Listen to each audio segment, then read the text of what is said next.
El método eléctrico, entonces, es el método eléctrico el que vamos a estar mirando un poco. Lógicamente, los otros métodos son ópticos, que ve la luz que emite, digamos, el fenómeno en sí. El acústico, que detecta el ruido, que define que el ruido que básicamente genera la descarga, esa descarga parcial. Y los químicos que se utiliza muy poco, pero que se puede utilizar también. Químico sería, no hablamos nosotros de eso en la clase anterior, que tampoco citaba el material, pero acá cita. El químico en sí, en realidad es un ensayo de cromatografía de gases del gas. Cromatografía de gases del gas. ¿Está bien? Por ejemplo, el gas CP6. O, por ejemplo, si vos tenés aire, si se produce el fenómeno aire a presión un poco diferenciada, lógicamente, si se produce el fenómeno de descargas parciales, genera otros tipos de gases, y ese otros tipos de gases que se detecta con la cuestión de la cromatografía de gases. La cromatografía de gases se usa mucho en el aceite aislante de los transformadores. Eso lo había comentado yo, ¿no? El aceite aislante de los transformadores, se saca una muestra, se lleva al laboratorio, y se hace el ensayo de cromatología de gases. Y ahí te da una serie de números de gases que lógicamente aparecen en el aceite, en ese caso, del transformador. ¿Está bien?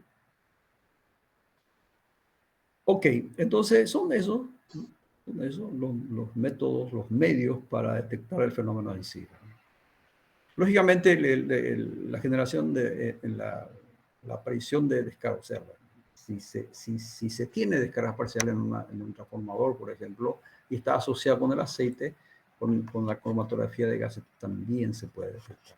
Hablamos del hidrógeno, de algún otro elemento, ¿verdad? De gas, que se detecta en la cromatografía. Acá habla un poquito más para la localización de las descargas parciales. Estas técnicas pueden ser un valioso suplemento a las mediciones eléctricas. La técnica de la emisión de luz, principalmente el ruido que se usa más. Ruido que en realidad no es ni siquiera el ruido que se detecta, en realidad lo que se detecta son vibraciones. El ruido, a medida que se desplaza, digamos, el ruido, el sonido, vamos a llamar el ruido, provoca vibración. Por ejemplo, el transformador. Lógicamente, si se tiene descargas parciales en un punto determinado, esa descarga parcial genera ruido, y ese ruido se propaga en los medios que se tenga ahí, que serían en este caso aceite, y van contra las paredes del tanque, y lógicamente a través de las paredes pequeñas vibraciones se detectan a través de mediciones de vibraciones. Esas mediciones de vibraciones son realmente extraordinarias. Entonces, son equipos muy buenos. La parte mecánica se usa muchísimo, los equipos mecánicos principalmente, para detectar alguna falla incipiente mecánica. Porque los ruidos, lógicamente, son generados, y a veces esos ruidos no son, esos ruidos que estamos hablando, uno no lo percibe con el oído simplemente. O sea, no es que voy a poner mi oído ahí y voy a escuchar, no. Entonces, el ruido genera, digamos, al propagarse, vibración, y esa vibración es la que normalmente se detecta a través de sensores, sensores que se instalan en el equipo para esa detección.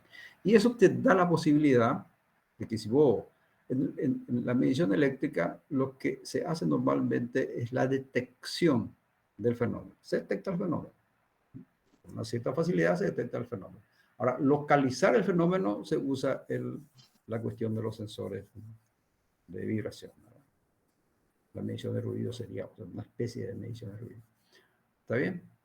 La onda electromagnética es la onda que genera, lógicamente, la onda, las tensiones que aparecen en las puntas, en las líneas de transmisión, en la subestación.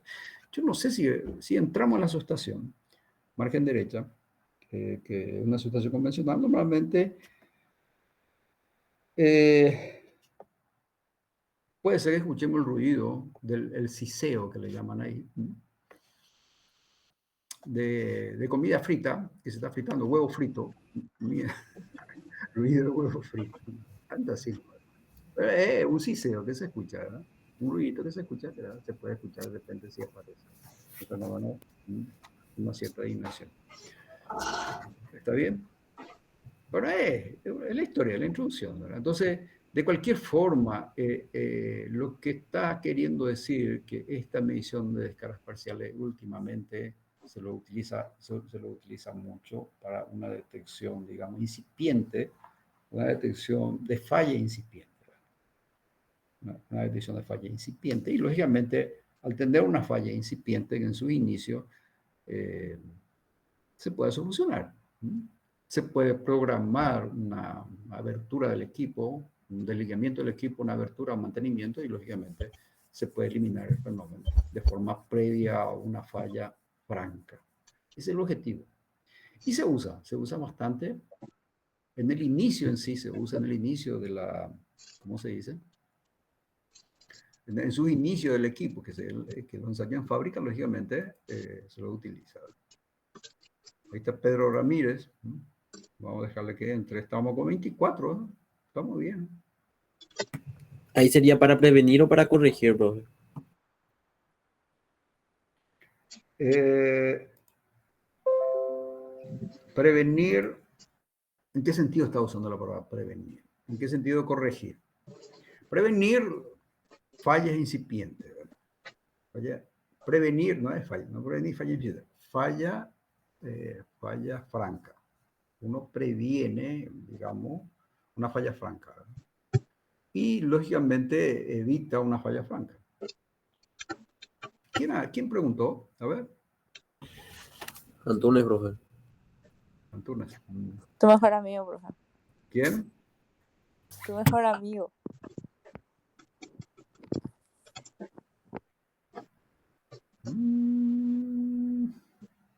Están viendo acá algo raro acá en mi computador. Eliminar amenaza, dice, nada, no sé. Está bien. Lo que estoy queriendo salir ahí no estoy pudiendo. Están viendo mi presentación, ¿verdad? Sí, profe, se ve. Creo que puede ser de repente ahí no se sale nada. Ahí ya salió.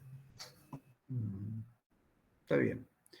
No, ¿cuál es el objetivo básico? Yo detecto una falla incipiente, o sea, inicio, ¿verdad?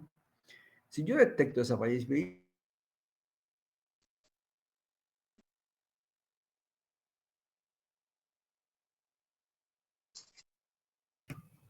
Se fue, profe. esta imagen,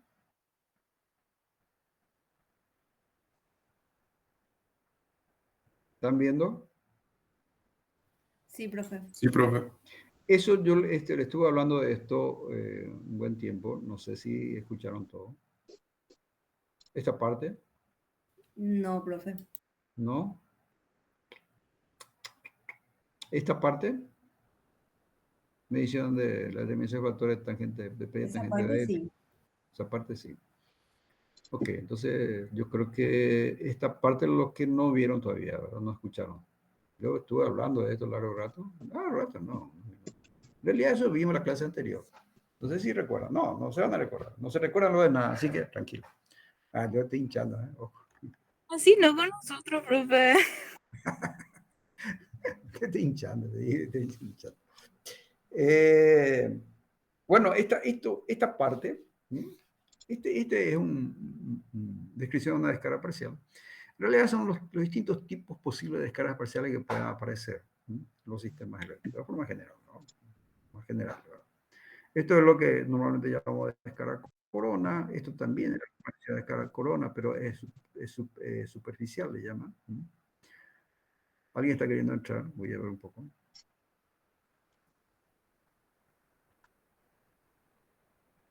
Ahí ya entró Juan Álvarez. Ok.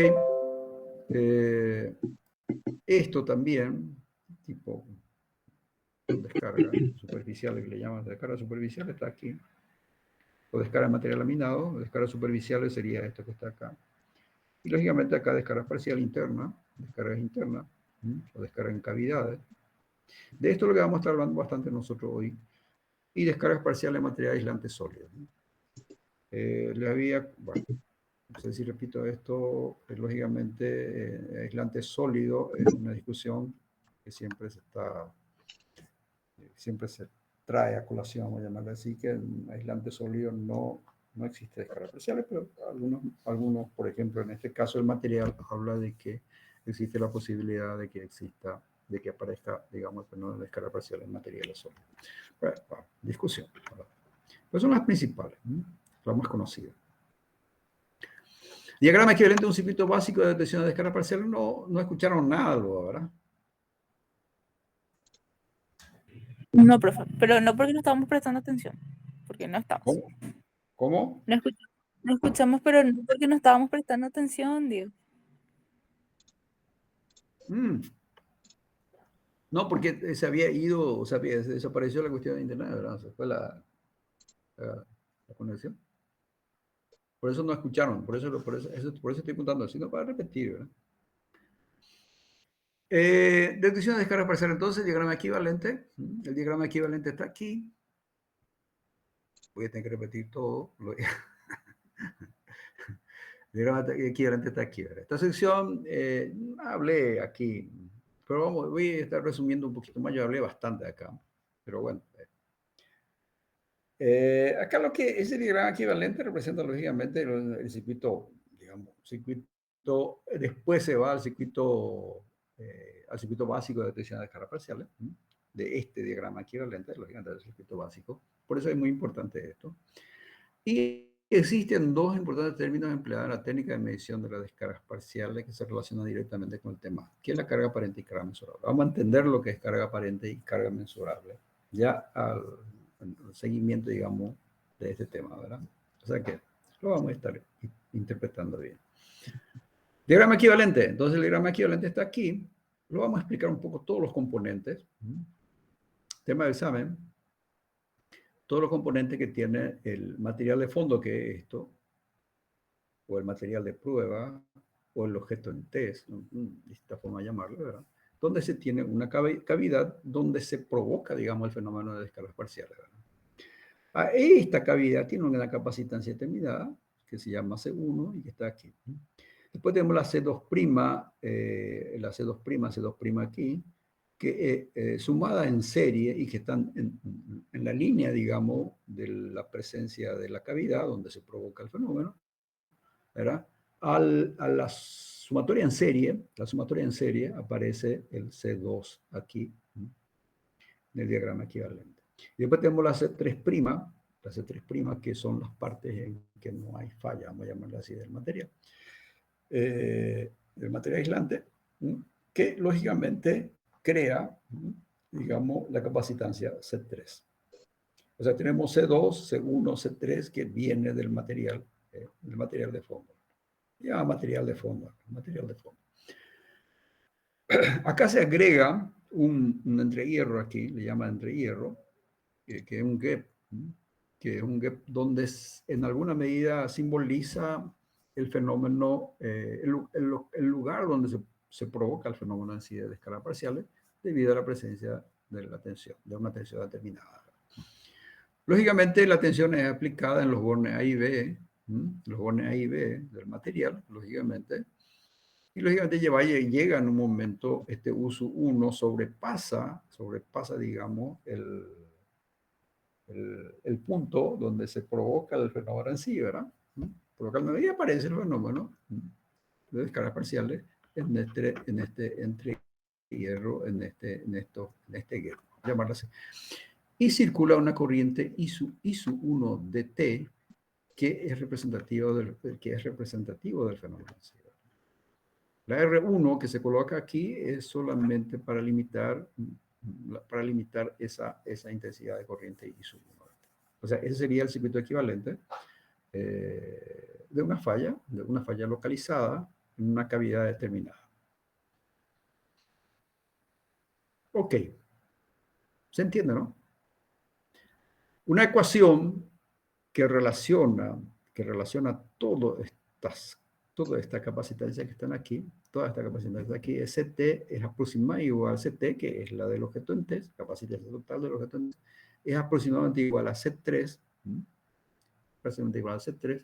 que es mucho mayor que C1, C1, y que C1 es mucho mayor que C2. O sea, hay mucha diferencia entre esas capacitancias. Esta igualdad, vamos a llamarle, Así, se basa toda la teoría que se ve acá, en esas desigualdades. Se basa toda la teoría. Que vamos a ver que da el circuito básico, digamos, de medición de descargas parciales. Ese sería el circuito equivalente básico, circuito equivalente básico, para, digamos, para la básico para la detección de descarga parcial. ¿Ok?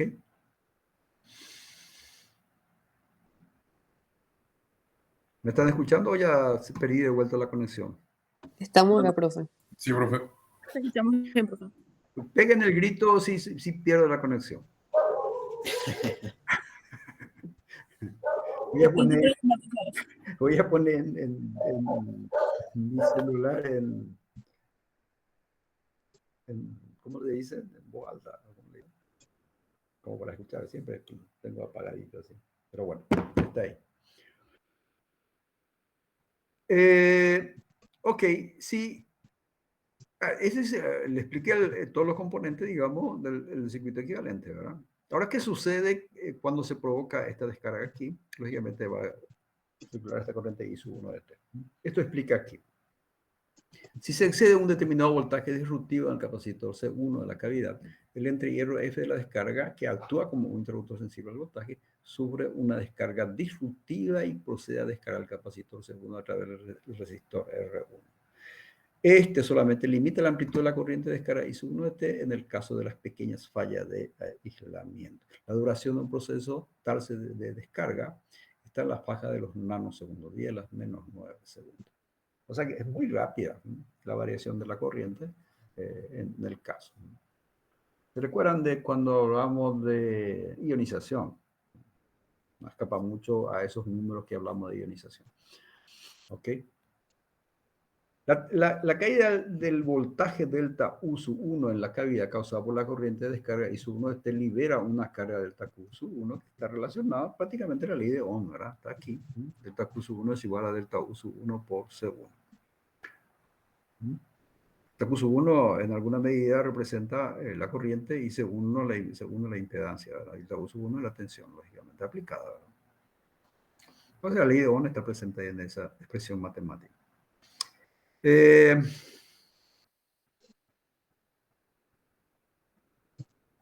debe tener en cuenta que I sub 1 es una corriente local que no puede ser mediada. O sea que es una corriente localizada. ¿Se recuerdan que la descarga parcial es una corriente localizada, no extensiva? Una descarga franca es una descarga localizada, ¿verdad? La forma que se lo había definido era una localizada en un espacio determinado. Que se presenta con una cierta impedancia que no admite que esa descarga, digamos, se extienda a una descarga o llegue a una descarga franca. ¿Ok? Pero es, lógicamente, incipiente para una descarga franca, ¿verdad? La descarga de C1 también causa la rápida transferencia de carga para los capacitores C2 y C3, el diagrama del circuito equivalente. La resultante de caída de voltaje delta. Yo leo porque explica mejor esto y además es un poco difícil de interpretarlo también. Entonces, leyendo a veces uno y explicando, lógicamente, uno lo ve mejor. La resultante caída de voltaje delta UT, la variación de la tensión, ¿verdad? De la tensión aplicada, UT aplicada, la variación de esa tensión aplicada puede ser computada en los órdenes a vez del objeto de prueba. La magnitud del tau T podrá ser determinada comparando la carga almacenada antes y después del proceso de la descarga. ¿Ok? Entonces el tau T es igual a este resultado que está acá. Ya es un proceso matemático previo, ¿verdad? Un matemático previo relacionando delta UT con delta U sub 1 por este cociente de las capacidades C2 sobre C2 más CT. O sea que esto hay que deducirlo y la deducción lleva un proceso un poquito matemático, pero no es tan complicado. Se entiende que se puede llegar a ese valor, a esa expresión matemática, llevando en cuenta esta expresión que está aquí. CT es aproximadamente igual a C3, que lo que le había dicho que es la que se utiliza normalmente en todo el proceso matemático que se tiene. Vamos a ir viendo algunas cositas matemáticas. CT es igual a C3, mucho mayor que C1, mucho mayor que C2. Eso es lo que se utiliza siempre. Por esa desigualdad que está ahí arriba es que se llega a esta expresión matemática. Lógicamente, la primera expresión, delta Q1 es igual a delta U sub 1 C1, se reemplaza este delta U sub 1 y aparece esta expresión que está acá.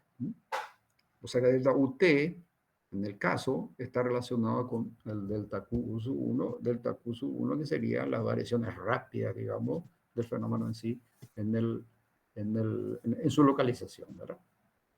Que no se extiende, que se queda ahí, lo llaman. Sobre la base de las estimativas empíricas para CO dice entre los valores para delta UT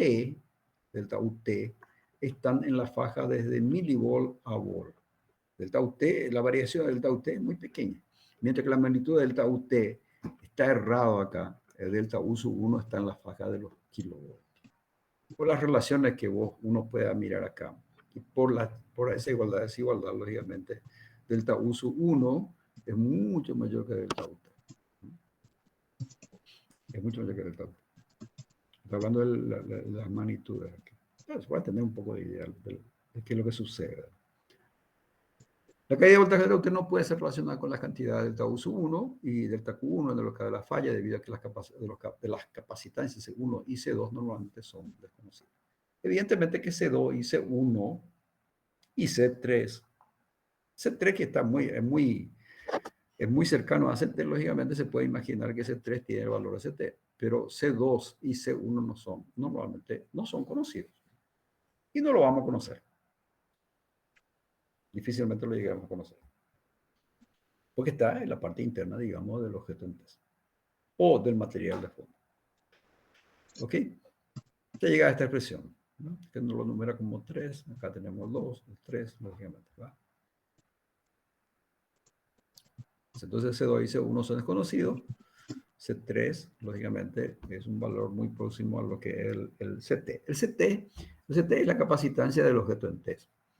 El CT es conocido, no es conocido, es conocible.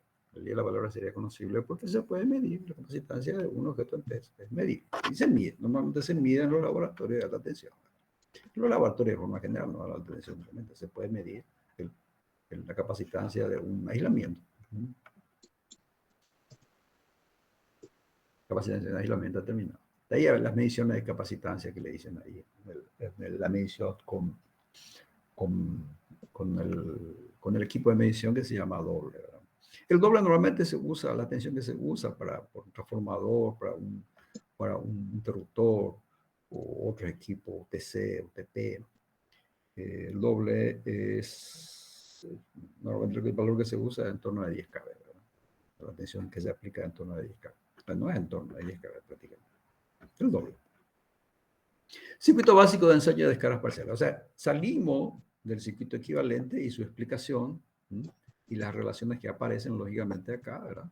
Salimos de ahí, nos vamos al circuito básico de ensayo de descargas parciales.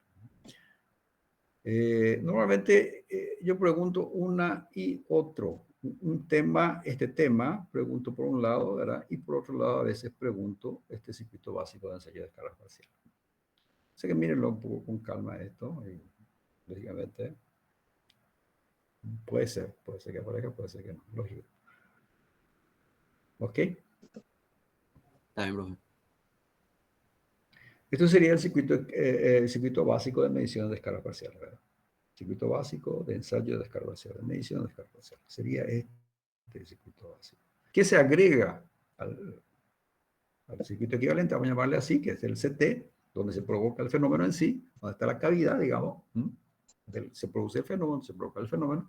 Y, lógicamente, lo que se agrega a este capacitor acá, que es el CK. El CK es un capacitor del laboratorio. Capacitor del laboratorio conocido del laboratorio.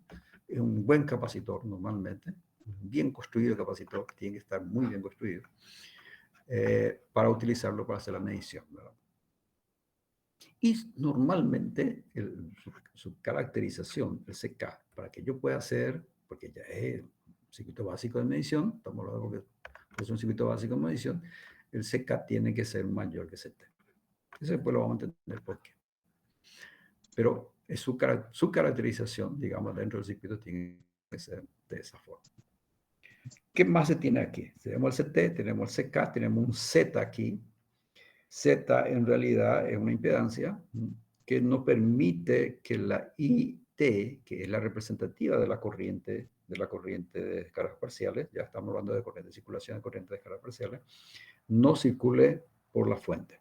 La fuente que está aquí, esta impedancia no permite que esa corriente circule por la fuente. Entonces se tiene acá. Tenemos la UT, que es la tensión que se le aplica, que es la misma que se aplica a CK, que es de la fuente, que viene de la fuente lógicamente, ¿verdad? Y lógicamente se tienen otras dos corrientes, son a frecuencia industrial, porque lógicamente si yo aplico tensión acá, una tensión a frecuencia industrial, voy a estar haciendo corriente por CK y por E. Por CK y por Z. Y lógicamente la corriente, esa corriente que circula, la IK y la IT, la corriente que circula es a frecuencia industrial y está desfasado 90 grados, por la forma que está aquí, ¿verdad? Aquí lo muestra, está desfasado 90 grados de la tensión, la tensión de la fuente, que es UT. ¿Verdad? La UT es la que le explica la tensión, la tensión que se aplica al objeto entero. ¿Ok?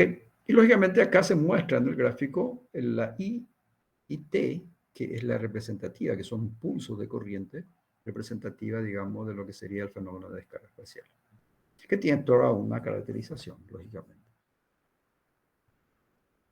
A grosso modo, ¿qué podemos decir? Porque hay una descripción ahí de la caracterización de I de T, pero que podemos leerlo un poco para interpretarlo mejor. Interpretarlo un poco mejor. De aquí a poco lo vamos a leer.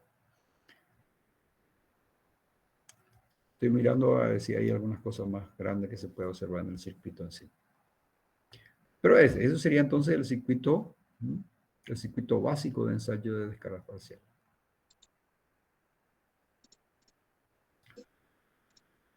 Ok. Aquí. La corriente de PD. La corriente de PD le llama la corriente de descarga, ¿verdad? Que sería la IDT. Lo caracteriza muy bien aquí. Se debe notar que las corrientes PD en los capacitores CT y CK y CT tienen diferentes polaridades, pero sus amplitudes son siempre idénticas, despreciando la capacidad de dispersa. ¿Qué es lo que está diciendo? Que esta corriente aquí, la IT, aquí en IT, acá, tiene esta polaridad en este sentido aquí, en el sentido positivo acá de la onda, ¿verdad? Y acá, en el otro, tiene un sentido negativo, ¿verdad? Una polaridad opuesta. Siempre opuesta.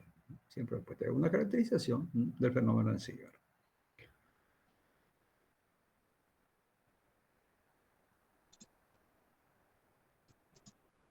Tiene diferentes polaridades, pero sus amplitudes son siempre idénticas. O sea, valor siempre semejante, ¿verdad? Las velocidades de los impulsos no se rigen por cualquier principio teórico. Eso es muy importante. Por lo tanto, varían fuertemente. La velocidad de los impulsos, la rapidez de variación sería. La realidad de velocidad se le está llamando rapidez de variación. La rapidez de variación de los impulsos no se rigen por cualquier principio teórico, por lo tanto, varían fuertemente. Dentro de una media onda del sistema de suministro de corriente alterna puede ocurrir uno o varios impulsos PD dependiendo de la magnitud del voltaje de prueba y de la característica de la ubicación de la falla. ¿Ok? Es la característica, ¿verdad? Es una característica del fenómeno en sí. O sea, depende mucho del valor de la tensión que sea. Cuando yo voy aumentando la tensión, lógicamente, esa rapidez de variación o la magnitud, digamos, de la intensidad, lógicamente puede ir variando o van a ir variando. Y la rapidez de variación también puede ir variando. Si un objeto en prueba posee varias ubicaciones de falla, o sea, no solamente una falla, y que es lo que normalmente sucede, puede suceder, ¿verdad? Podrán ser medidos más impulsos PD, o sea, que van a aparecer con más frecuencia descargas, o sea, picos de estos, pequeños picos de esta corriente de descarga, ¿verdad? Si hay más fallas, entonces van a estar de acuerdo, lo que aparezca ahí va a depender, digamos, lo que aparezca ahí va a estar definiendo, digamos, si existen mayores cantidades de descargas dentro del objeto entero. Si un objeto en prueba posee varias, ya leímos, aquí podrán seguir a intervalos de unos pocos microsegundos a velocidad aún mayor. podrán ser medidos más impulsos PDI que podrán seguir a intervalos de unos pocos microsegundos o a una velocidad mayor. O sea que la frecuencia de aparición va a variar un poco y lógicamente la rapidez de variación también puede ser mayor. O sea que tiene una caracterización que no es bien definida así de buena primera, vamos a llamarla así. Por lo general, la mayor velocidad de la descarga suelen observarse durante la mayor variación del voltaje de U de T. De UT de T. Así la polaridad de los impulsos no depende de la polaridad de la tensión de prueba, sino tan solo del signo de la variación del voltaje de U de T. Del de U de T. O sea, la caracterización de escalas parciales internas, normalmente, el fenómeno aparece cuando la variación de la tensión, que la variación de la rapidez de variación de la tensión, sí, en ese sentido, que es ascendente, ¿verdad? Y acá es descendente, lógicamente, en esas partes de U de T, cuanto mayores de U de T, los puntos de valores mayores de U de T, de UT de T, lógicamente, aparecen más el fenómeno de descargas parciales internas. Descargas parciales internas. Por el contrario, las descargas corona PD externas, las externas, aparecen típicamente en el ápice del voltaje de prueba aplicado y el signo de impulso corresponde al signo del voltaje UT. O sea, cuando aparece acá en el pico aquí, en el pico, en esta parte del pico aquí, el pico de tensión se aparece en esta parte, lógicamente, el fenómeno se caracteriza como secuencia de descargas parciales. ¿Por qué esa descarga parcial de efecto corona se llama descarga parcial de efecto corona? El caso corona, digamos, es debido al valor de la tensión. Entonces, el valor de la tensión, lógicamente, va a provocar esa corona en sí. El valor de pico de la tensión va a provocar esa corona. Caracterización, digamos, del fenómeno en sí. Hablan de otras sesiones aquí, lógicamente, explican mejor el fenómeno en sí en esos casos. Pero esto es lo que sería un circuito básico de medición. Un circuito básico de medición de descarga parcial. ¿Ok? Cuando se pide esto, lógicamente hay que graficar esto no tanto, pero explicar qué es lo que pasa con IK, IT y la corriente I de T, lógicamente creado en creado en el, ¿cómo le llaman? En el hueco, no, bueno, es el hueco. En la cavidad. ¿Me están escuchando o no? A ver. Sí, profe, acá estamos. Sí, profe. Porque está muy silencioso y a veces digo, la otra estaba muy silenciosa y me pareció lo raro. Ahora ya me está pareciendo raro. Pero bueno, No, pero estamos- están escuchando. No se fueron todavía. Acá ¿Toman mate o no? Algunos toman mate. tengo mi... Yo hablo y no tomo mate también. Yo tomo mate.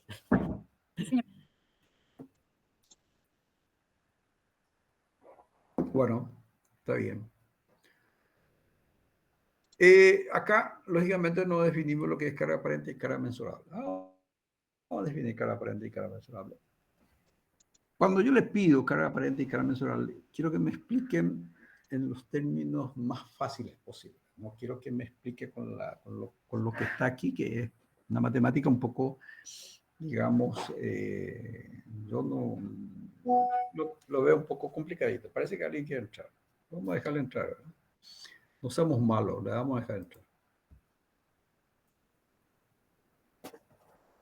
No, O alguien salió, alguien se fue, se cansó y se fue.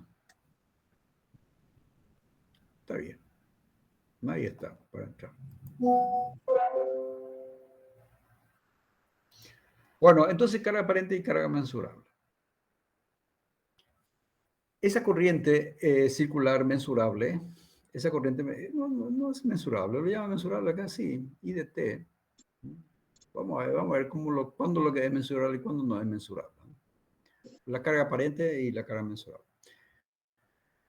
La corriente circular mensurable, cuando circula esta corriente, me olvidé hablar de eso, cuando circula esta corriente, lógicamente estoy sacando fuera de la parte interna del objeto en test y lo estoy haciendo circular por el CK.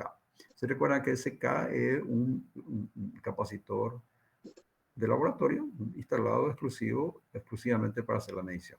Y con la condición siempre, CK tiene que ser mayor que Z. Esto lo voy a explicar un poquito aquí. Ok, ese CK, ¿por qué CK tiene que ser mayor que CT? Y lógicamente con la carga aparente y la carga mensurable se explica de alguna manera. Explica bien, lógicamente. La magnitud de la corriente PD circular mensurable IDT depende de la relación de capacitancia CK sobre Z. Ya empieza con la explicación del por qué CK tiene que ser mayor que ZT. Porque la carga es removida del capacitor CK para compensación de la caída de voltaje delta UT. En el caso ideal, CK es mucho mayor que CT. La carga que es transportada por IDT, la carga Q transportada por IDT es la mayor. ¿Ok?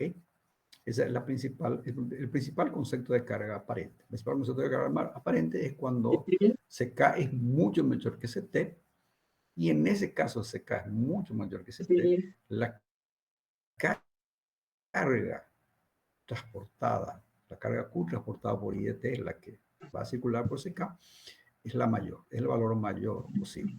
¿Okay? Ese concepto es lo que hay que empezar a captar ya de una vez. Acá hay una matemática que implica matemática de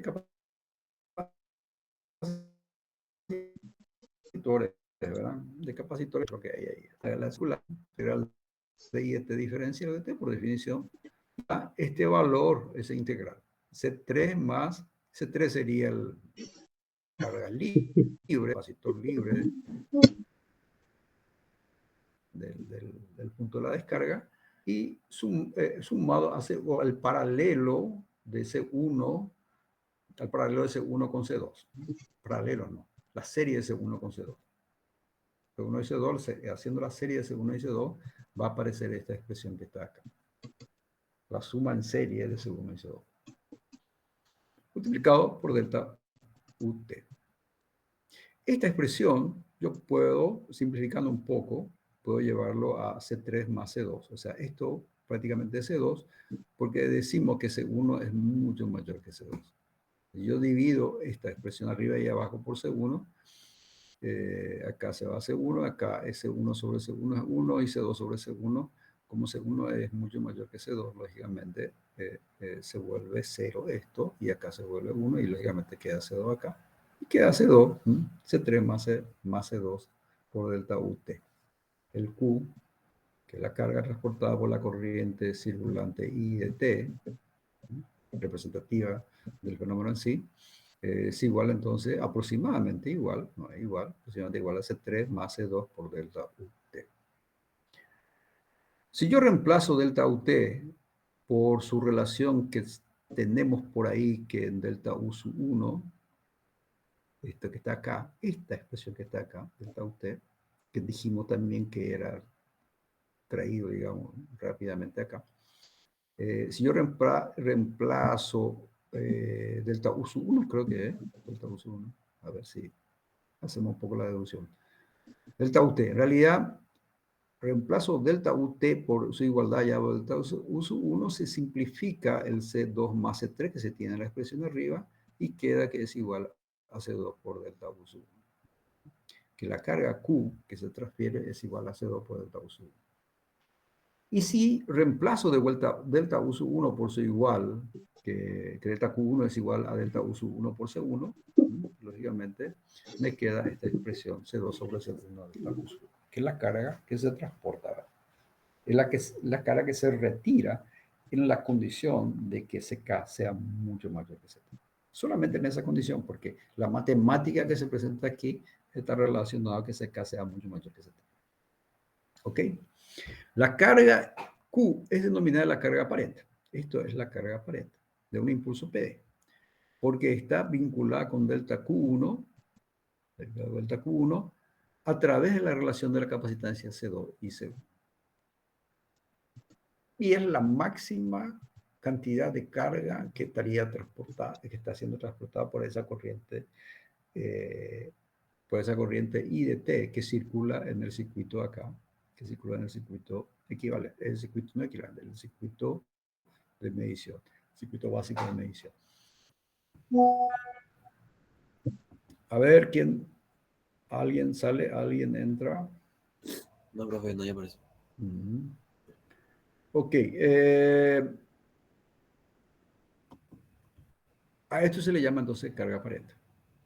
La definición de carga aparente del delta Q1, que es el fenómeno, que es representativo, la carga representativa, digamos, de la descarga en sí. Está relacionado con C2 sobre el cociente de C2 con C.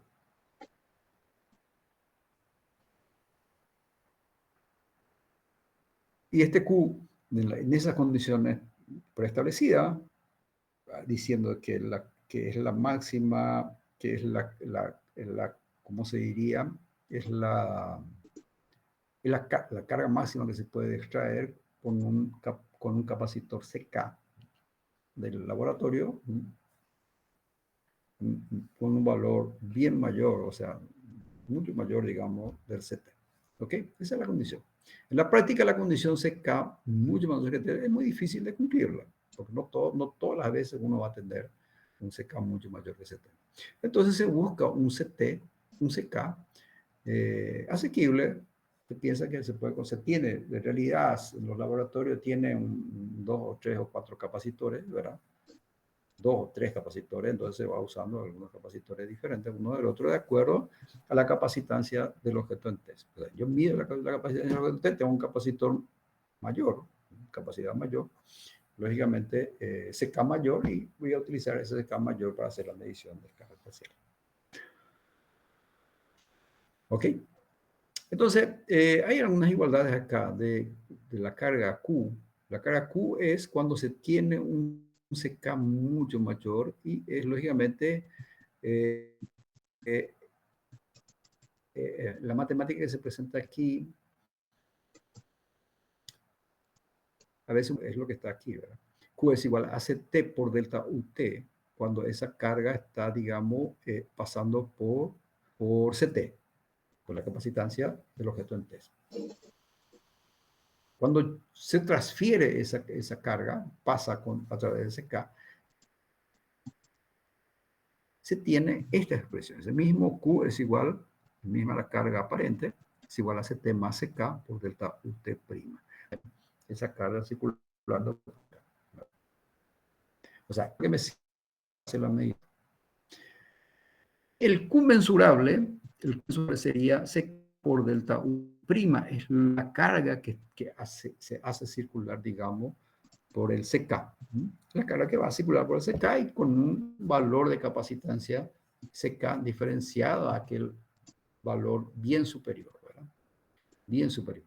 Entonces, QM sería la carga mensurable en ese caso, con un CK conocido, con CK que da con este mismo delta UT', con esta expresión de CK más CT más CK, lógicamente yo tengo el QM. Si se hace el cociente entre QM y Q, se llega a esta expresión que es CK sobre CT más CK. QM sobre Q es igual a CK sobre CT más CK. Un poco. ¿Qué es lo que el desarrollo matemático de eso? Empírico, lógicamente empírico. Que el QM, el mensurable, también es un valor desconocido, y el Q totalmente desconocido, ¿verdad? Se tiene, la relación de los dos se puede obtener con valores conocidos. En realidad, CK es conocido, que de lo T es una capacitancia del objeto, que se puede medir, ¿verdad? Se puede medir, son dos valores conocidos. ¿Ok? Ahora, ¿qué representa QM sobre Q? QM sobre Q, ¿qué es lo que representa? Representa QM sobre Q, representa la sensibilidad de la medición.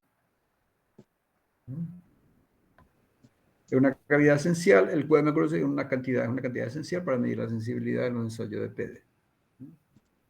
Representa la sensibilidad suficientemente grande debe ser instalado dependiendo de la capacitancia CT del objeto en prueba, eso que le estamos diciendo recién.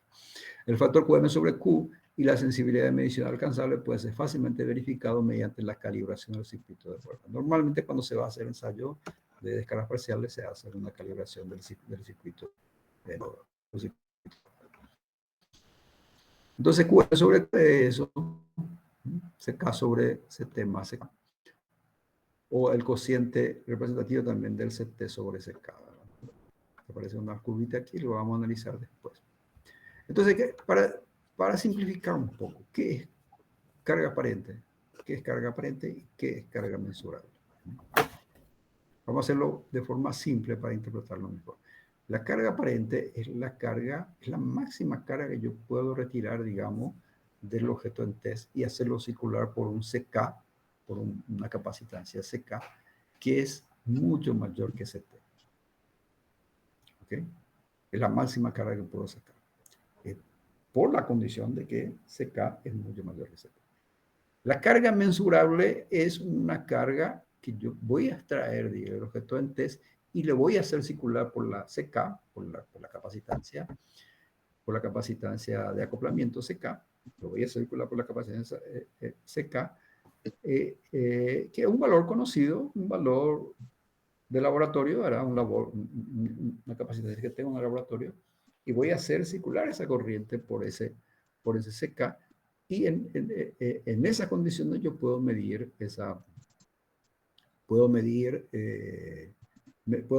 corriente de circulación en las condiciones de laboratorio, lógicamente, y a ese valor de Q, le llama QM, es lo que sería la carga mensurable. Y el cociente entre carga mensurable y carga aparente, el cociente, QM, carga mensurable sobre carga aparente, es el cociente entre CK y CT más CK, que en el fondo queda CK sobre CT en las curvas que está mostrando acá. Las curvas te da una idea de la sensibilidad. O sea, la sensibilidad, ¿qué sería? Cuanto mayor es CK sobre CT, lógicamente las condiciones son mejores para la medición.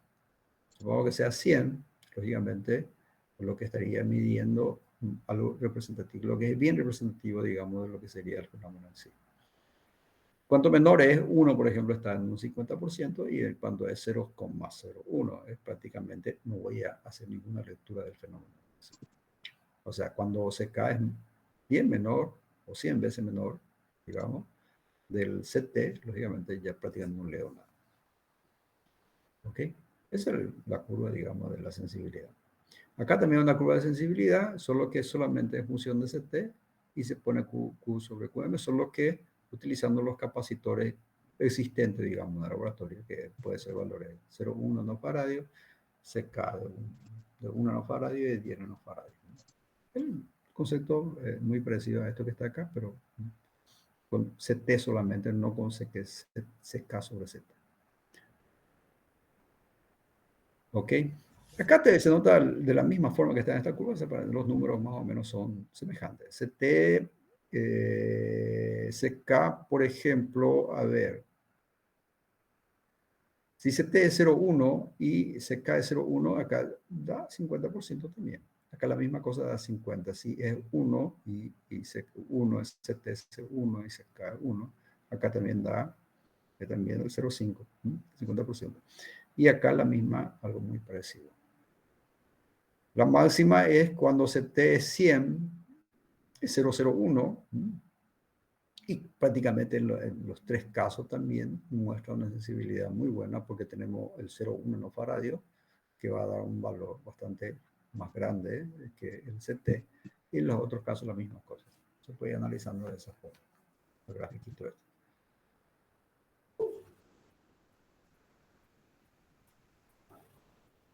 ¿Les creo confusión o no les creo confusión?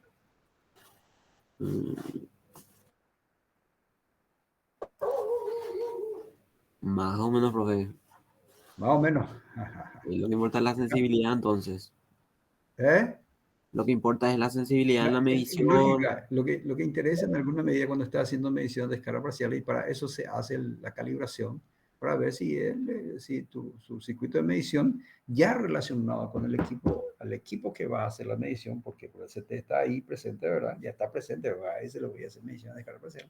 Lógicamente a ese equipo le voy a hacer medición de descarga parcial. Lógicamente ya tengo conocido el CT y lógicamente puedo tener un valor de un valor, digamos, representativo de lo que es el fenómeno en sí. Para eso está el fenómeno de calibración, ¿verdad? El fenómeno, quiero decir, la medición de la calibración del circuito en sí, el circuito de prueba. O sea, se realiza la calibración. Normalmente se hace, la calibración normalmente se hace en los laboratorios cuando se va a hacer medición de descarga parcial. Ya. ¿Ok? Este es el circuito, siguiendo un poco con el tema de la medición de corriente de impulsos de descargas parciales. Acá, lógicamente, está un circuito, además del circuito básico, ya con los equipos de medición, digamos, de lo que es el fenómeno así. Este es el mismo circuito básico. CT, CK, Z, la fuente, lógicamente. Y se agrega el circuito de medición aquí, que aparecen estos elementos que acá se va por una RM, aparece una CS aquí. En realidad CS son capacitores parásitos que normalmente están por ahí, ¿verdad?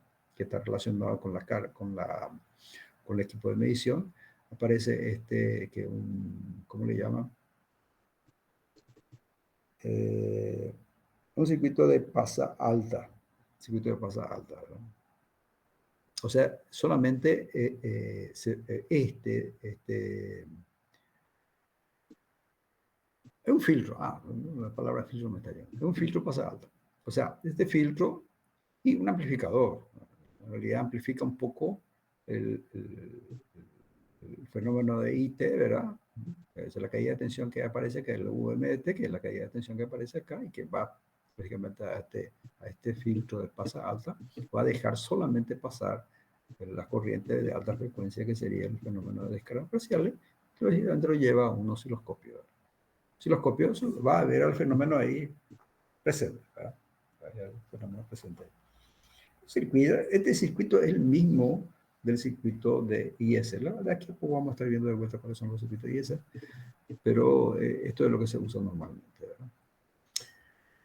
Hay algunas caracterizaciones de UMDT, ¿verdad? UMDT, SS, acá RM, una resistencia que se coloca, de 5 a 100 ohm, dependiendo del circuito que estoy utilizando, una serie de variaciones de 5 a 20 pico coulombs. Ese sería la capacitancia parásita, digamos, del circuito de medición, ¿verdad?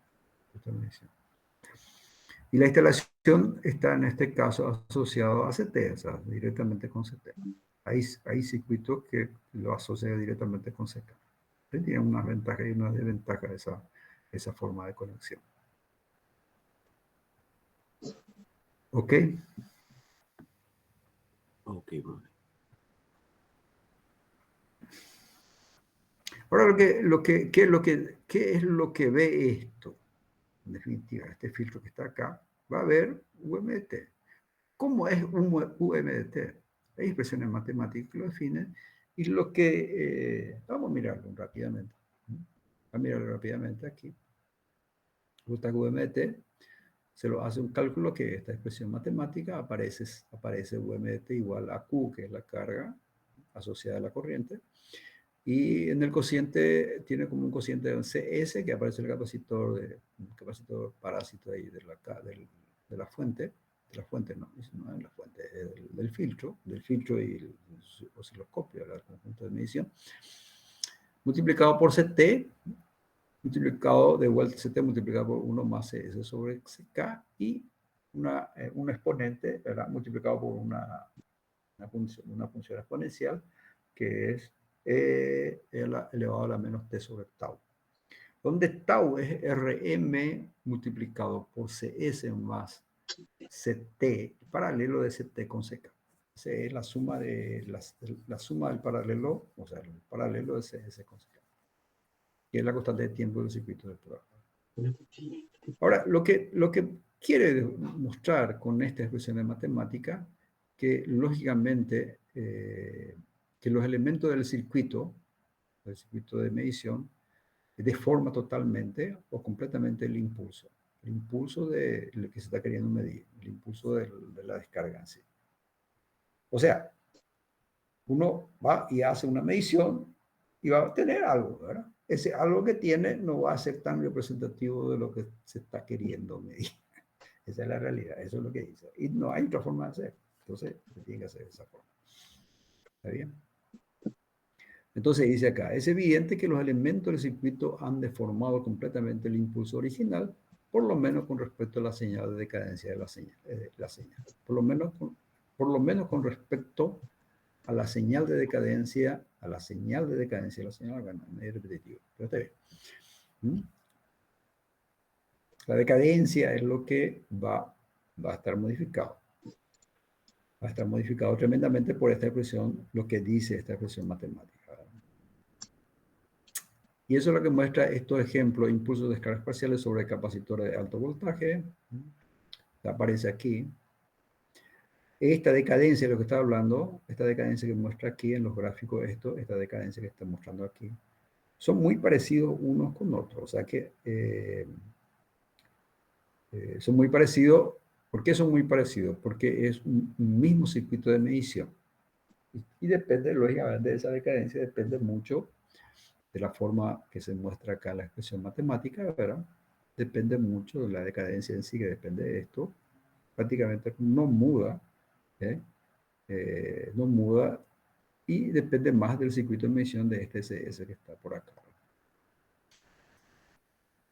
Y lógicamente la rapidez de variación o la velocidad de variación, la velocidad le llaman aquí en este material, la velocidad de variación se modifica, se va modificando,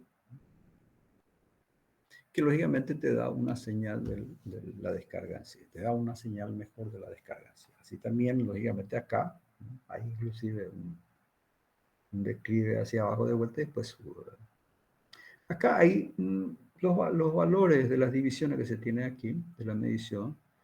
Se tiene, por ejemplo, en I 20 milivolt, 0,5 miliamperes por división.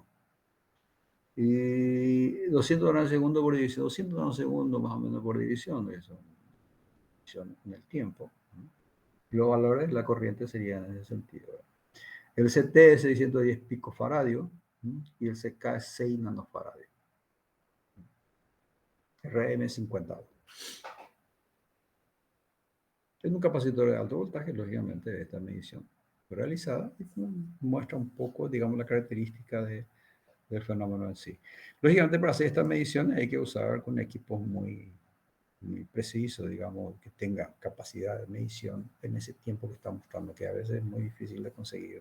Los equipos muy, en alguna medida son sofisticados, ¿verdad? Ok. Descarga pequeña y continua en el aire. Este es un ejemplo también de medición, digamos, de lo que es medición, de lo que es el fenómeno en sí y su caracterización, ¿verdad? Su caracterización. Hay un circuito acá. Se tiene acá un entrehierro de vuelta, ¿verdad? Se coloca una aguja, ¿verdad? Un valor de 40 a 100. 40 en 100. Aquí. Mediante se aplica tensión corriente continua. Tensión corriente continua, un divisor capacitivo para medir la tensión. CK presente siempre. Y con el valor de 6 nanofaradios. Y algunas caracterizaciones de temperatura y presión acá. Y lógicamente tiene una medición del campo eléctrico que se presenta con la presencia de la aguja aquí. Y se saca una señal del fenómeno así de descarga parcial, un ZW que le muestra aquí, y va a un osciloscopio. El osciloscopio muestra esto que está aquí. Una rápida variación del frente y una decadencia bien lenta. Esta decadencia bien lenta es lo que lógicamente es definido por la parte del circuito de medición. El tiempo aquí, en la división aquí es 2 nanosegundos. O sea que esta rapidez de variación está cercano a lo que es un 2 nanosegundos, 1 nanosegundo. 20 nanosegundos es esto, se aumentando un poco, haciendo, ¿cómo se dice? Ampliando un poco el tiempo, ¿verdad? Y la rapidez de variación y cómo va bajando la parte de la cola del fenómeno en sí, y cómo en un 20 microsegundos, tiempo en 20 microsegundos aparecen tan uniforme el fenómeno en sí una vez que se llegue a ese valor de tensión que provoca esa descarga. Esa descarga en esta aguja, ¿verdad? Una punta. Entonces sería un fenómeno de corona, ¿verdad? Fenómeno de corona. Es para tener una caracterización, ¿no?, de lo que es el fenómeno en sí de descarga parcial. ¿Ok? Después tenemos, siguiendo un poco el circuito básico según la IEC para la medición de descarga parcial, el circuito que vimos anteriormente es totalmente igual y es lo que se usa normalmente para hacer medición de descarga parcial. Acá hay dos formatos, uno que es el circuito de medición. El circuito de medición se coloca con CK y un circuito de medición que se coloca con CT, no con CK. El circuito de medición está aquí, ¿verdad? Y colocar en CK o colocar en CT. Hay alguna ventaja de colocar en CT en que un CT es un capacitor conocido del laboratorio o de la medición en sí, ¿verdad? Conocido, entonces es muy difícil que falle, ¿verdad? Bien fabricado, lógicamente, un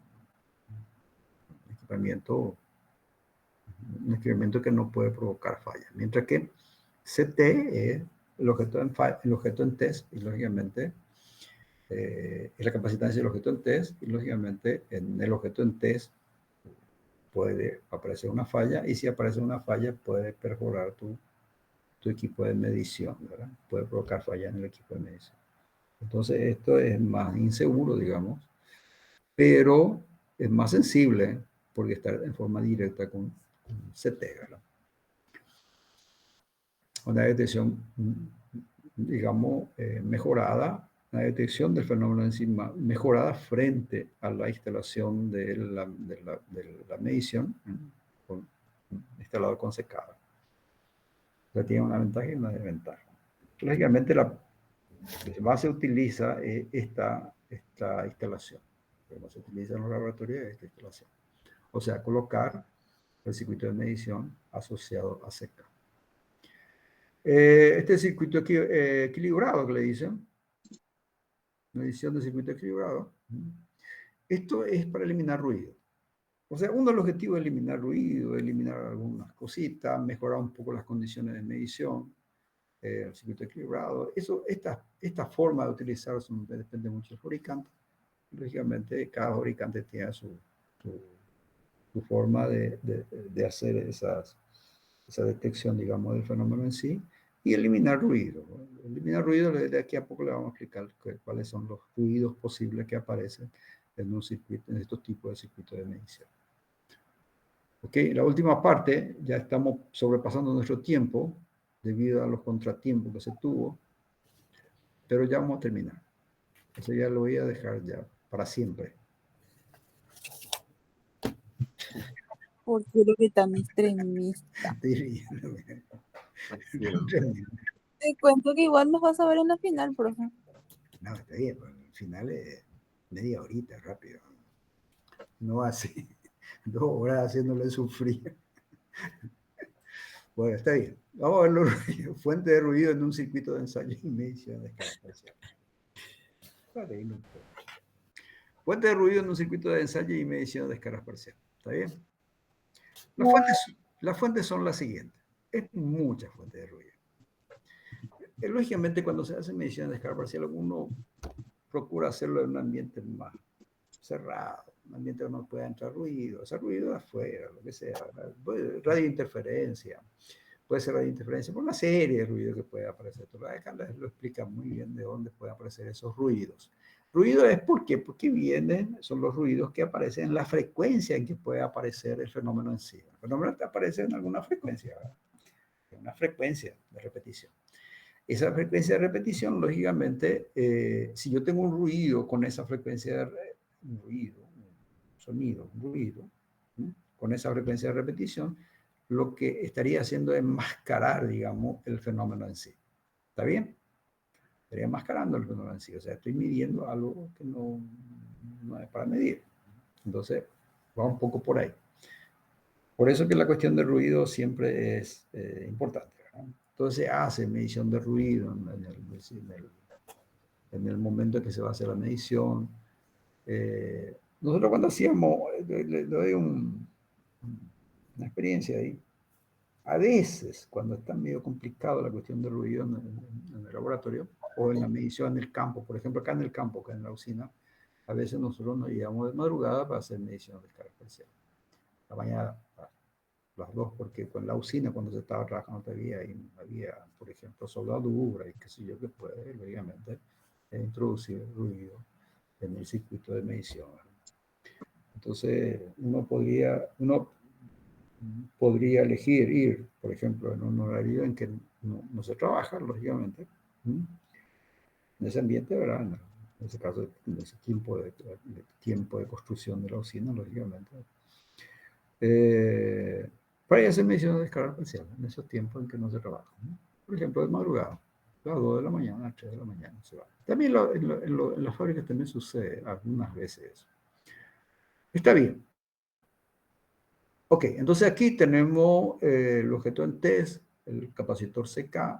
El capacitor CK no puede provocar ruido, tiene que ser una capacidad una capacitancia tan buena que no debe provocar ruido, no puede provocar descarga parcial.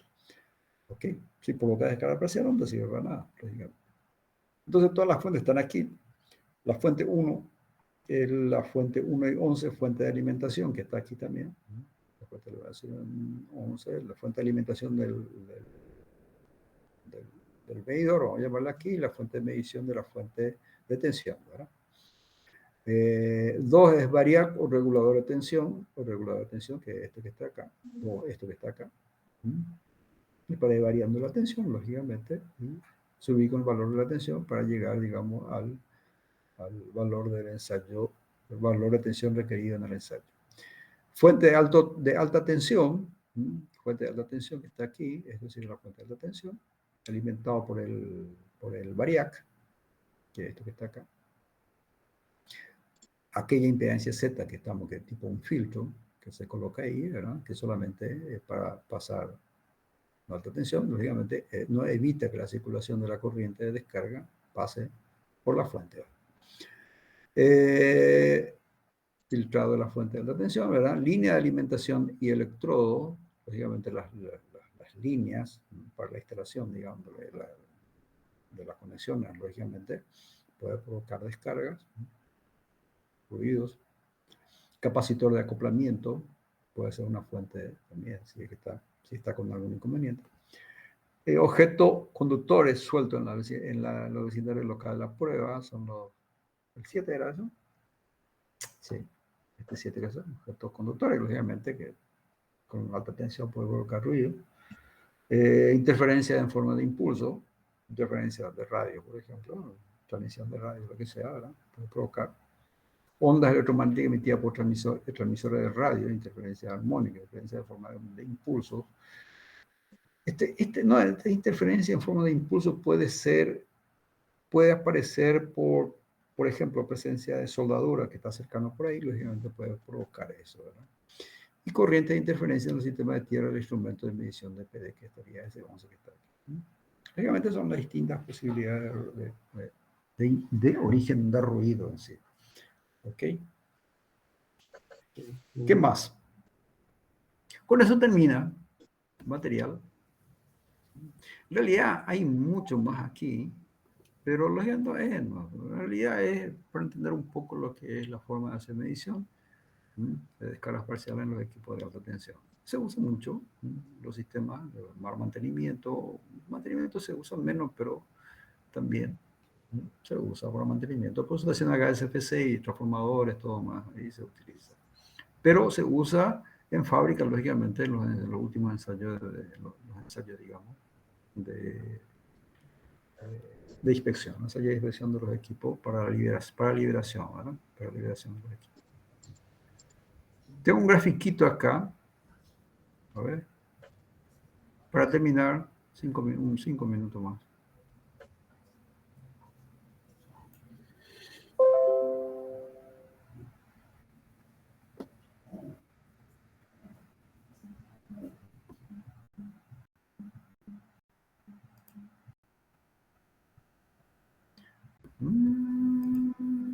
Eso están viendo. Sí, profe. Ese es el material que estaba presentando, ¿verdad? Sí. No estoy queriendo presentar otro material y Microsoft me da una información aquí. Pues tenés que cerrar, ¿no? Continuar, ¿vale? Baja todo ahí. Continuar, ¿no? Sí, porque no podés cerrar ese. Ahí está. Aquí. Esto es, cuando App. se hizo la 9A18A, lógicamente se instaló algunas partes, digamos. Le mostré en algún gráfico, le habré mostrado, no sé, no me acuerdo bien.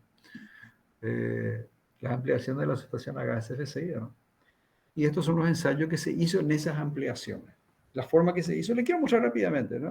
Además no es parte del coso, solo para tener una idea. Es de la ABB Suiza, o sea, es presentado por la ABB Suiza. Y en esas ampliaciones, para la 9A y 18A, la 9A 50G, 18A 60G. Cuando fueron todos instalados, y era un ensayo de comisionamiento, ¿verdad? Ensayo de comisionamiento o de puesta en servicio. Más ensayo de comisionamiento. ¿Y cuáles son las tensiones que se va aplicando y haciendo mediciones de escalas parciales? Distintas etapas, digamos, en la aplicación de tensión, y se va haciendo mediciones de escala parcial en las distintas etapas. Entonces acá tenemos los 300 kV, un poquito antes de los 300 kV, sube rápidamente hasta los 300 de la tensión aplicada, ¿verdad? Tensión que se está aplicando.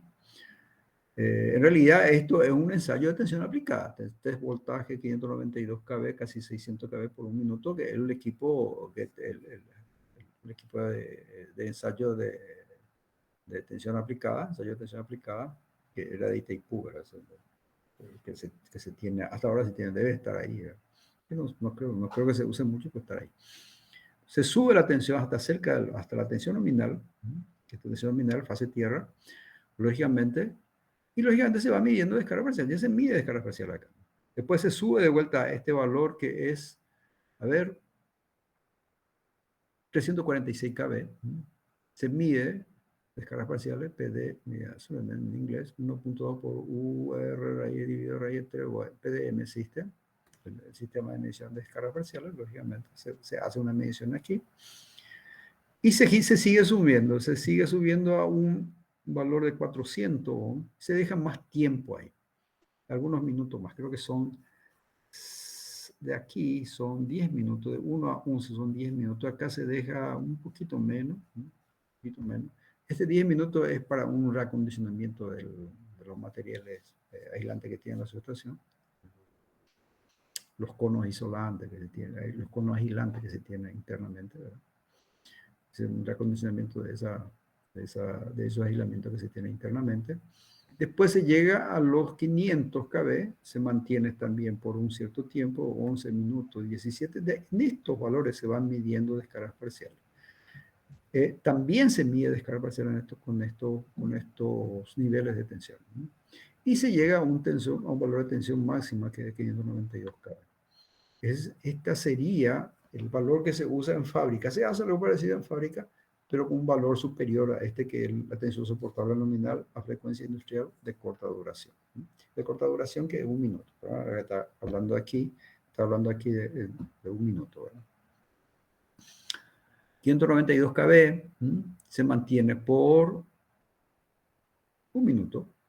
17, casi 2 minutos, un poco menos de un minuto, un poco más de un minuto en realidad, 72 segundos. El fabricante dice que puede dejar un poquito más de un minuto, entonces se deja ese tiempo. Ya no se mide descargas parciales porque acá está lleno de descargas parciales ya, y acá también se tiene descargas parciales en valores más elevados. Y después se baja directamente a este valor de nivel de tensión, que es el 345, 346 kV. Que es lógicamente por norma, que está acá. Se baja a este valor y se mide de vuelta descargas parciales. En este valor de descargas parciales, lo que se mide acá no puede ser superior al valor de descargas parciales que se tiene acá. En realidad no se admite descarga parcial. Es decir, acá fue 0 o 5 picocoulomb, vamos a llamarle así, acá tiene que dar 5 picocoulomb. ¿ok? Es una forma de aceptación, digamos, el criterio de aceptación, digamos, del equipo ya funcionando ya, digamos, funcionando, ya montado, digamos, en el lugar de trabajo. ¿Verdad? Lógicamente, después se baja de vuelta a los 280 y pico, 185 creo que es KB, que es la tensión nominal de 500 KB dividido raíz de 3, 500 raíz de 3. Lógicamente, después, lógicamente, se mantiene un tiempo de vuelta.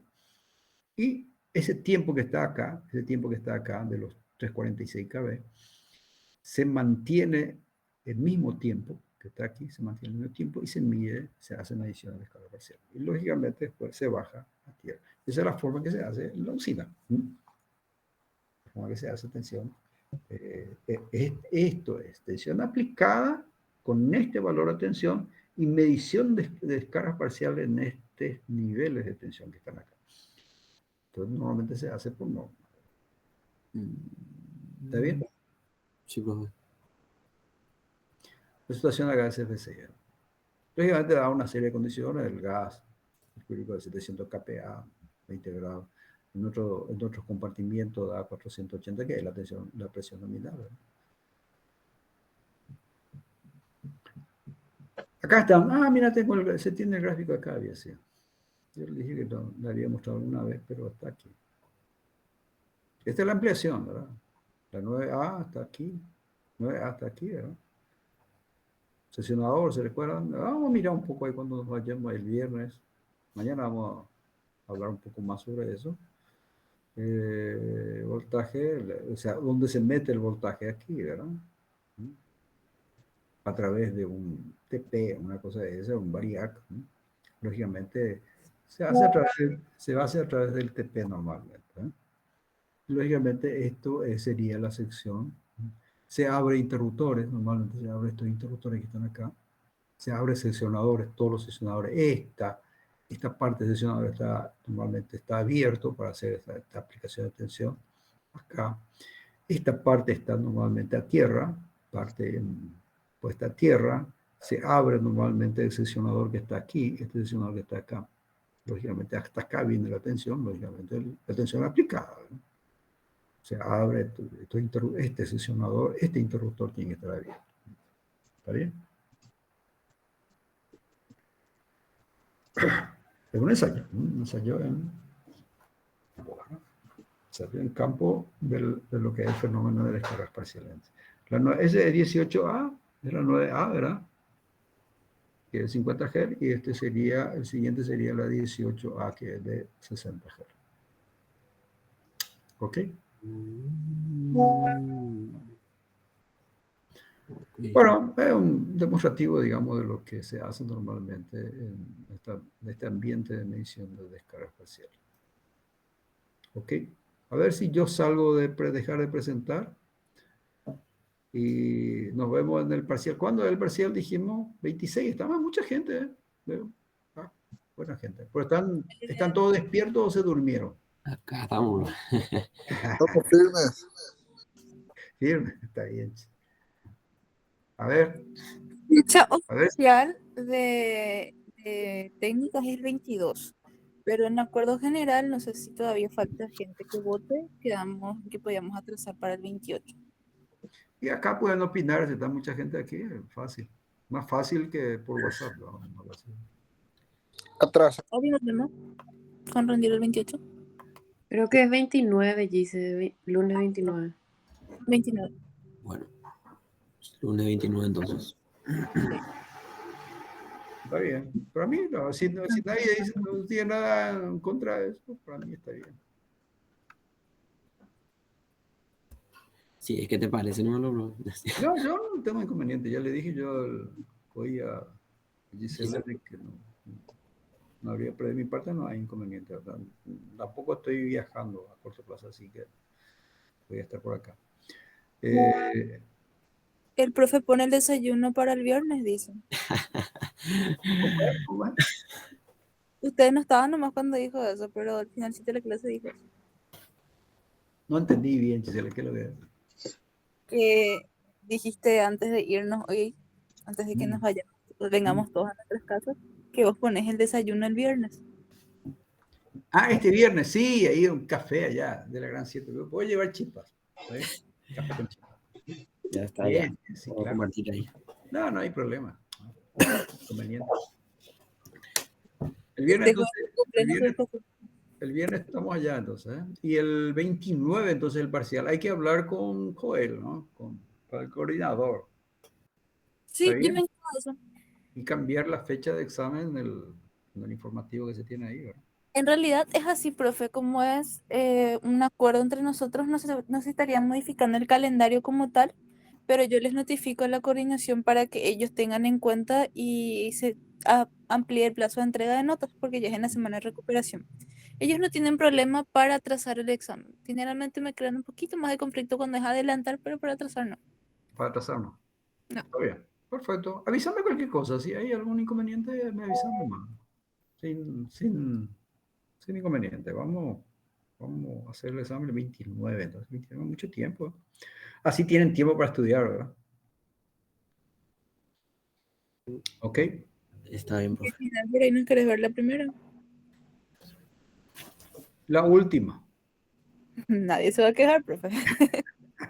Ya te hinchando, ¿eh?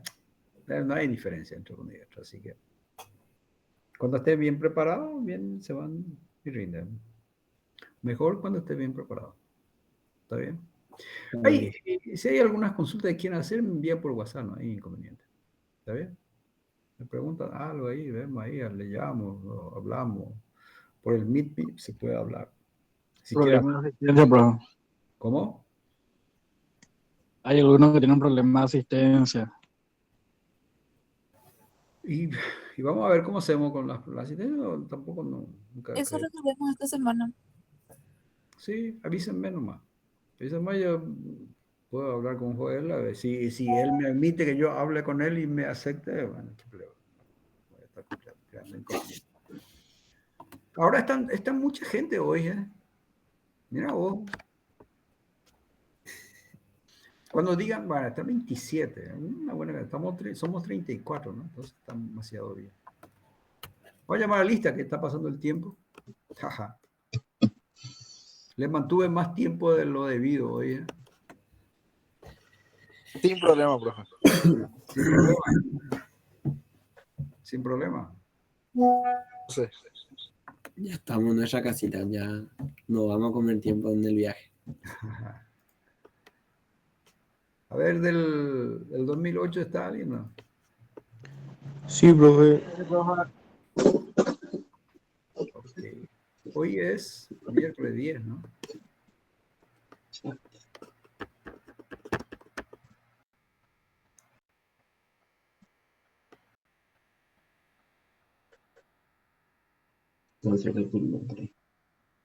Ok, ok, ok. Ya el segundo.